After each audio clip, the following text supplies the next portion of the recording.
Beneath the still green water of a sacred well in the Yucatán, a layer of blue rests in the dark, far below the reach of the sun. It is sediment, meters of it, quietly settled across centuries at the bottom of the cenote. In cupped hands beside that water, the color of a clear sky can be pressed into the mud, brilliant against the black earth. This blue did not come from the earth here. It was made by human hands in a careful process and given to the water as an offering. Above, on limestone walls 1,000 years old, in temples now open to the jungle, the same blue still burns bright. Rain has fallen on it. Jungle heat has pressed against it. Empires have risen and turned to ruin around it. And still, the pigment holds its color, as vivid as the day a painter first laid it down. We call it Maya blue. For a long time, no one understood how it was made or why it refused to fade. It was a blue that outlasted the people who invented it, outlasted their cities. Modern chemists would eventually take it apart, molecule by molecule, and find something they did not expect. Not a simple mineral, not a common dye, but a marriage of the two, engineered at a scale no one in the ancient world could have seen. This is the story of a color built to defeat time, and of how much we learned and how much we still cannot recover about the people who first made the blue that never fades. To understand what makes this color strange, you have to see it in its own world. In the classic Maya period, roughly the 3rd to the 10th century after Christ, blue was everywhere in the great cities. It ran across temple walls and the faces of painted gods. It edged the robes of kings and coated the surfaces of ritual bowls. At Bonampak, deep in the Chiapas forest, a painter filled entire chambers with processions and musicians against fields of brilliant blue. Far to the west, at Cacaxtla, warriors and rain deities stand out in the same clear tone. This was not a rare accent. It was a signature color of Mesoamerican art, spread across hundreds of miles and hundreds of years. And here is the first strange thing. Most ancient blues are fragile. The famous blues of the old world, ground from precious stone or cooked in kilns, chip and dull and wash away. Organic dyes, the colors drawn from plants and living things, fade in sunlight within a few short seasons. Yet this blue, painted onto porous plaster in a hot and punishingly humid land, simply endured. It sat through the collapse of the cities. It made it through invasion and abandonment, through 1,000 rainy seasons. When archaeologists finally cut through the grime of ages, the blue underneath looked almost fresh. As if the paint had barely dried, it behaved less like paint and more like stone. And for decades, those who studied it could describe how tough it was without being able to say why. The search for an answer began with the color itself. Chemists who tested Maya blue found at its heart a substance they already knew well: indigo. Indigo is one of the oldest dyes in human history, prized across the world for its deep and steady blue. In Mesoamerica, it came from a plant, the añil, a modest shrub of the genus Indigofera. Its leaves hold no visible blue at all. The color is locked inside as a colorless chemical, waiting to be released. To free it, people crushed and soaked the leaves, letting them ferment in water for days. As the mixture broke down and met the air, a pale liquid slowly turned, blooming into blue before their eyes. It must have seemed like a small miracle, a deep and vivid color summoned out of nothing but green leaves and patience. Dried and gathered, the indigo became a pigment of great value, But indigo alone could never have made Maya blue. On its own, indigo is a fragile thing, exposed to strong sun, to acid, to the slow work of weather. It breaks down and loses its color. A wall painted with pure indigo in the tropics would not stay blue for long. So the dye was only half of the recipe. The Maya had found a way to take this delicate color and lock it into something that would guard it for 1,000 years. To do that, they needed a second ingredient, not another dye, and not a stone ground into powder, but a very particular kind of clay. That clay is called palygorskite. It is not the soft, smooth clay of a potter's wheel. Under a powerful microscope, palygorskite looks like a dense tangle of tiny fibers, like a mat of microscopic straw. And running through those fibers are long, narrow tunnels at a scale almost too small to imagine. This structure is the secret. Palygorskite is not a common material. It forms only under certain conditions and appears in scattered, hard-to-find deposits across the Yucatán and beyond. The Maya seem to have known exactly where to find it, generation after generation. In the region, a pale clay called saklu, meaning white earth, was dug and valued, and healers still prize similar clays today. Some of these sources sit near sacred sites, as if the material itself carried meaning. On its own, palygorskite is simply a whitish clay with no blue to give. What it offered was structure, countless empty channels waiting like a honeycomb to be filled. The idea at the heart of Maya blue is simple to say and astonishingly hard to achieve. Take a delicate blue dye. Take a clay riddled with microscopic tunnels. Then drive the dye into the tunnels and seal it there, so the fragile color is shielded inside a rigid mineral cage. The dye keeps its brilliant blue. The clay lends its toughness. Bound together, they become something neither could be alone. But you cannot simply stir them in a bowl and hope. That push, it seems, came from fire. How the Maya discovered the process we may never fully know, but the chemistry gives us a strong picture of what they did. Indigo and palygorskite, mixed together, do not truly bond at ordinary temperatures. They need heat, not the roaring fire of a kiln, but something closer to the warmth of a low flame, held for a while. Somewhere between the temperature of boiling water and a moderate oven, the indigo begins to move. As the mixture warms, the dye molecules loosen and slip into the open channels of the clay. Water is driven out of the tiny channels, and the indigo settles deep inside the mineral, wedged tightly into place. When it cools, the color is locked in, fixed there as if it had always belonged. Many researchers believe the heat came from copal, the fragrant golden tree resin the Maya burned as incense in nearly every ritual. Copal smoke rose in temples and tombs, a sacred offering to the gods. If Maya blue was prepared over burning copal, then its very making was a ceremony. This joins two things we tend to keep apart. It was chemistry, precise and repeatable, capable of producing the same durable blue again and again. And it was ritual, tied to incense, offering, and the presence of the divine.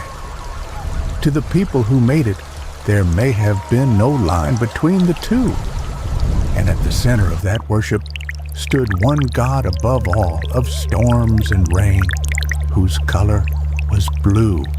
When modern scientists finally looked at Maya blue through their most powerful instruments, they saw why it had lasted.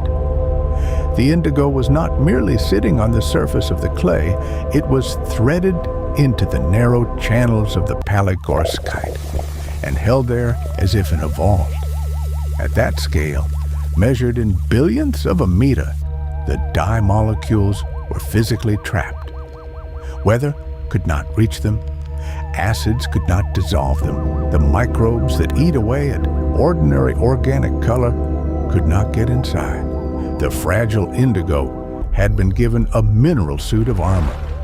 This is why Maya blue shrugs off the very things that destroy other pigments.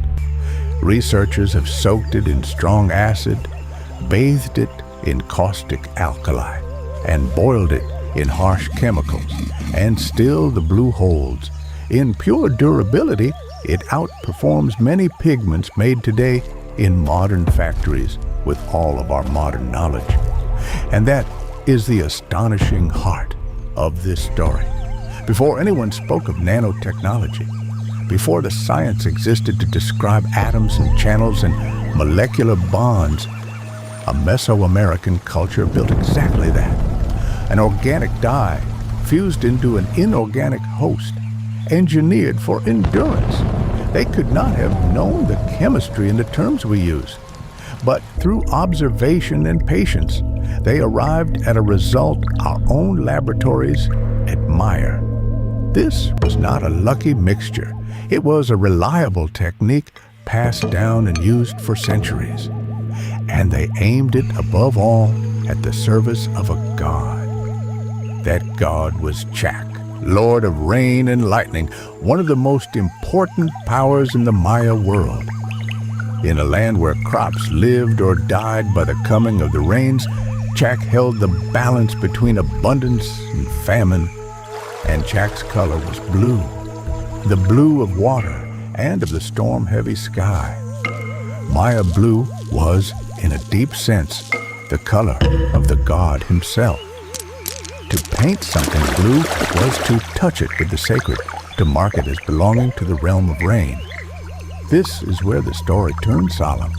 At Chichen Itza stood a great natural well, the sacred cenote, a wide sinkhole of still water sunk into the limestone. The Maya believed such openings were doorways to the world beneath and to the gods who lived there. In times of drought and need, offerings were carried in solemn procession to its edge. Precious objects were cast into the water, worked jade, hammered gold, carved stone, and fragrant incense. And in the gravest rites, in the hardest of years, human lives were given as well. Those chosen were painted in Maya blue before they were offered to the cenote, the blue marking them as consecrated, given wholly to the god. We speak of this carefully across a vast gulf of time and belief. But the archaeology is plain. When the bottom of the cenote was studied, the thick layer of blue sediment came to light. The residue of countless offerings dropped into the dark. This pigment was not only art, it was the very color of sacrifice and prayer. The reach of Maya blue in space and in time is remarkable in its own right. It was not the secret of a single city or a single generation. The pigment appears across Mesoamerica, from the lowland Maya heartland to the highlands of central Mexico, on murals, pottery, sculpture, and sacred books. Distant cultures shared the technique or traded for the finished color, along the same routes that carried jade and feathers and cacao. For roughly 1,000 years, through the rise and fall of great cities, the knowledge held. Painters kept making it. Priests kept using it. The recipe passed from hand to hand across centuries without being written down in any form we can now read. Then came the Spanish conquest, and much of the Mesoamerican world was shattered.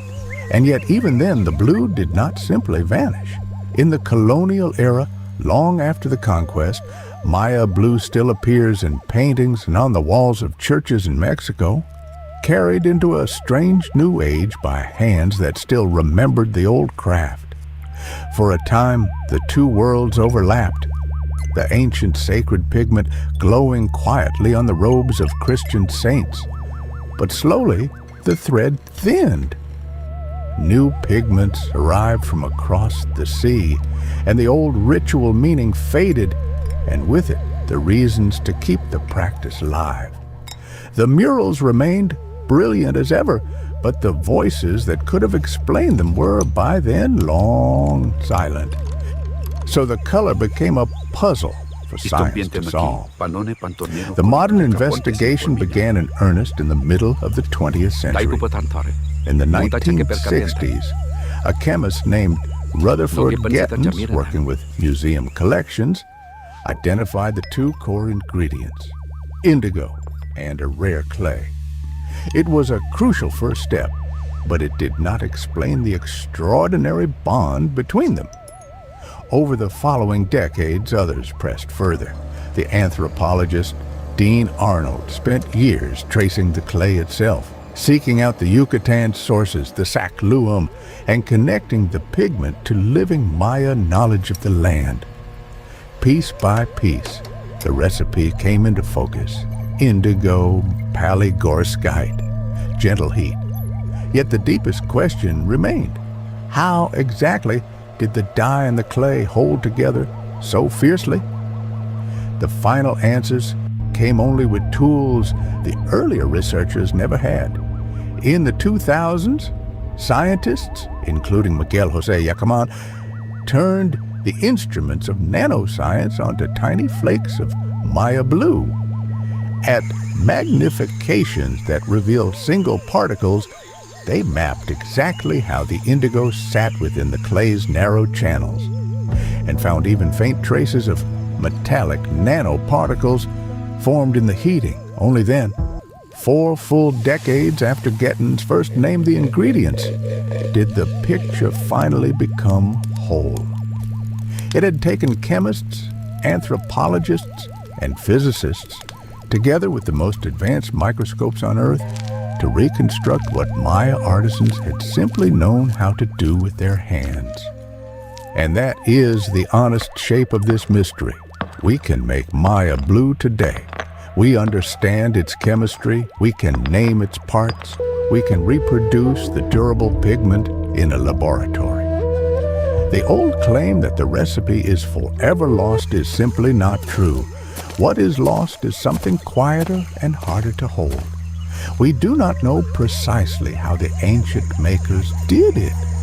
Their exact proportions, the true temperature of their fires, the particular gestures and timings passed from teacher to student. We do not know who first thought to marry the dye and the clay, or how many failures came before a blue held fast. And we cannot fully enter the meaning it carried, the weight of a color that was also a god, a prayer, and an offering to the rain. Those things went silent with the people who knew them. What remains is the blue itself, still bright on ancient walls, still resting undisturbed in the dark water of the cenote. It is a message across the centuries from a culture that engineered a material to outlast empires, and very nearly to outlast memory itself. Maya Blue asks us to hold two truths at once, that we are clever enough to take 1,000-year-old color apart, and humble enough to admit that the hands which first made it still knew something we do not. The blue that never fades remains in the ways that matter most, their achievement, not ours.